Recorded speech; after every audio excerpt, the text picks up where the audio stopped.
Offset, ito na yun. Lakihan natin na. Nako, hindi yan. Wait lang. Ito yan mga kabsat. Tingnan yung post ni Montulfo dito ah.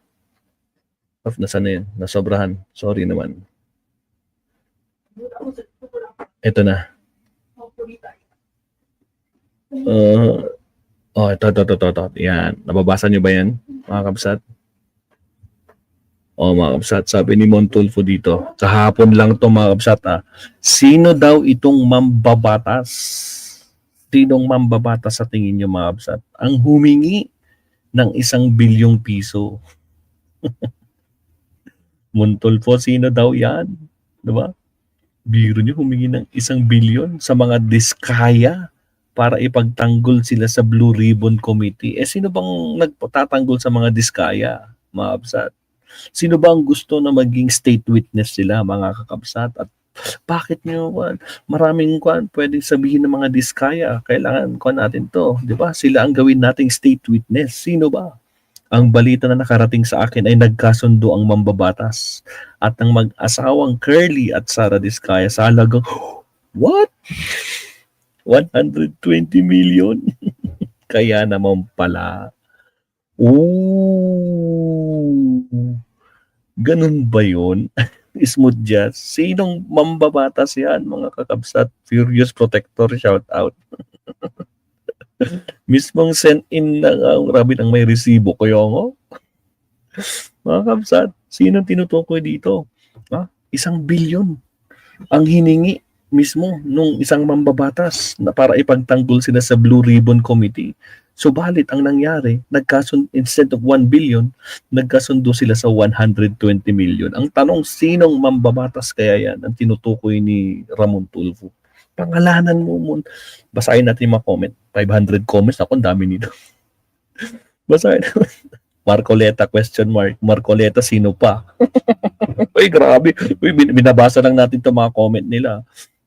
Fernando. Sino pa? Alex Aquino. Marcoleta yan. Pambili ng wig.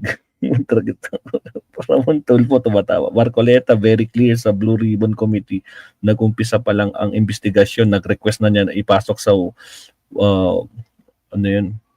Witness Protection Program. Butit na palitan siya ng Senate leadership. Mon, buti nabanggit mo ito para malaman ng taong bayan. Okay to. Dami nagko-comment mga kabsat. Iisa lang naman ang leader na gawing state witness sa mga diskaya. Will this be Marcoleta? Question mark. Pati yung comment section natin dito, puro kayo Marcoleta. Uy guys, binabasa ko lang yung mga comment nyo. Hindi natin sinasabing si Marcoleta talaga to. Pero grabe, mausat, no? Rodante Marcoleta, patawag nyo na nga po itong tandang Tulfo na ito dyan sa Senado para paninira ang ginagawa. Yun nga, patawag nyo para malaman natin kung sino yung binabanggit ni Kuan. Sino yung binabanggit ni Montulfo? Ramon Tulfo na sino tong senador na to, mambabatas na nagkasundo sa 120 million. Kasi ginihingin niya is 1 billion. Ramon Tulfo, baka ito pwedeng ma-discuss. Naku po, Marcoleta ata yan. So obvious, akala ng followers ng Blue Ribbon may state witness pang alam. Abogado nga, di alam ang proseso na maging state. Yun lang. Yung proseso, di ba? Axel Roses. Aspak.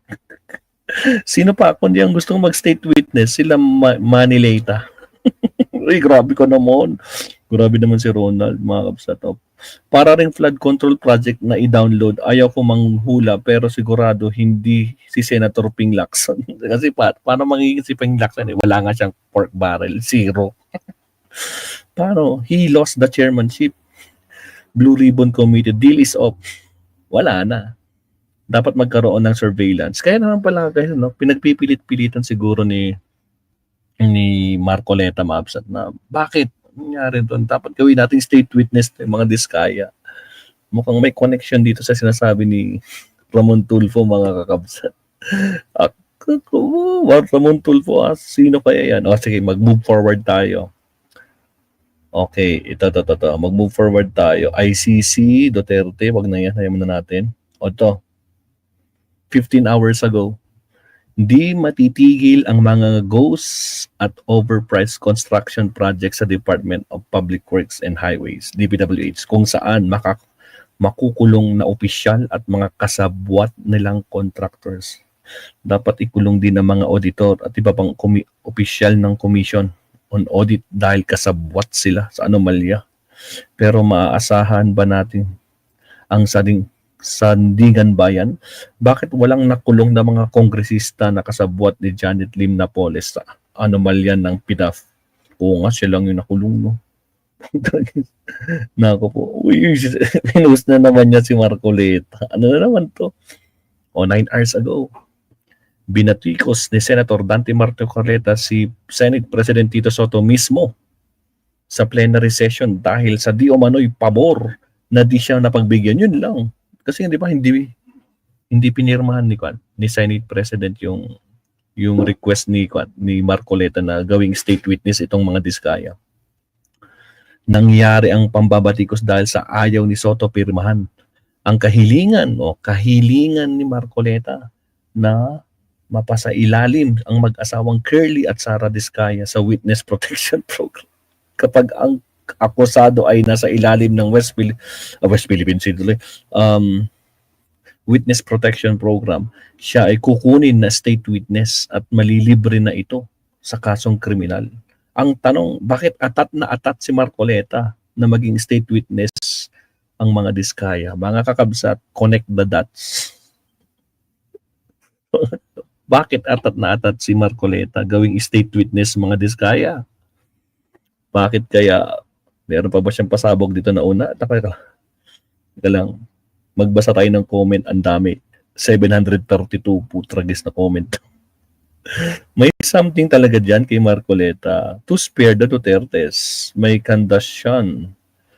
Ang tatanga ng ibang nagko-comment dito, kumita ng bilyon-bilyon ng illegal ng kontrata ng mga diskaya at gusto nila gawing state witness. Kapag ginawang state witness, wala na ang kaso.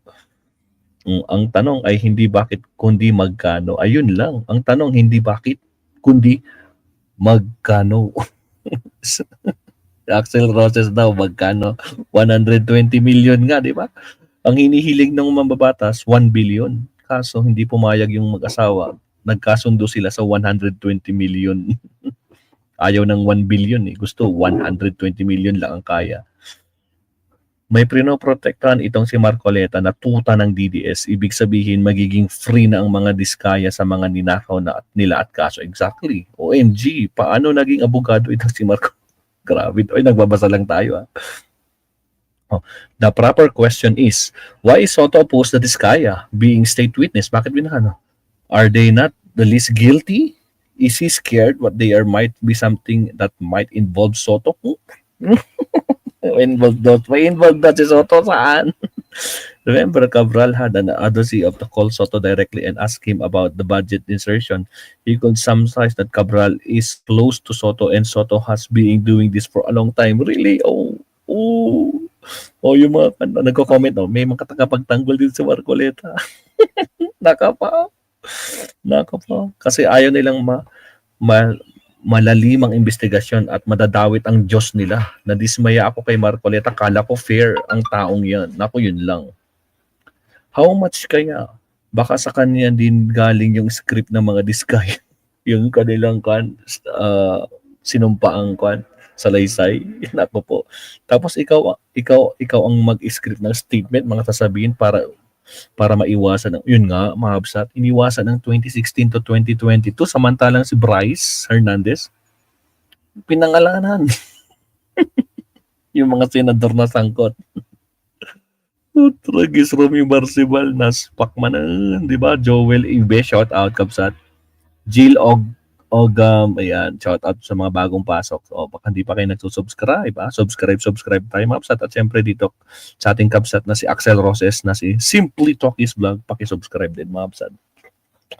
Ang sarap magbasa ng comment dito, mga kabsat. Naku po.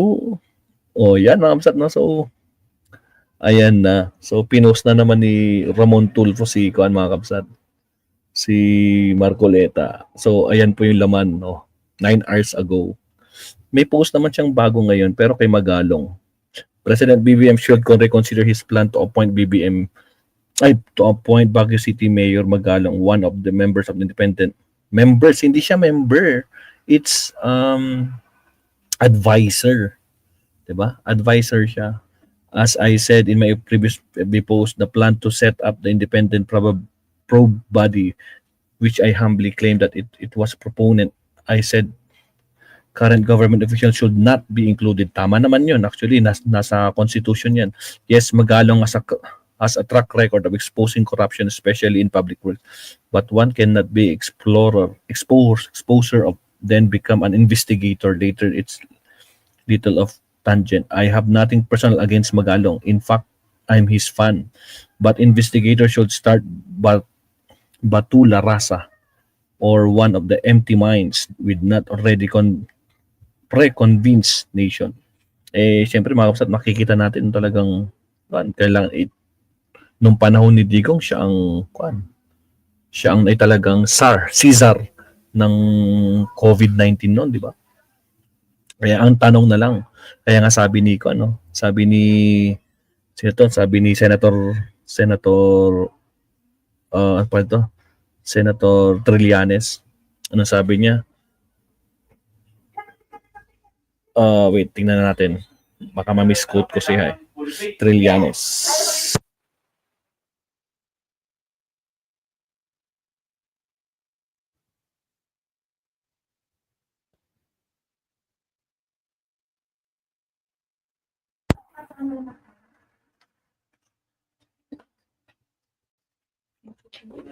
Ito, sabi ni Trillanes, abangan ko si Mayor Magalong kung i-advise niya na independent commission ang pinakamalaking anomalya sa infra fund gaya ng 51 billion flood control sa distrito ni Pulong at 36 billion na rock netting sa Baguio at Benguet na siya mismo ang nagreklamo.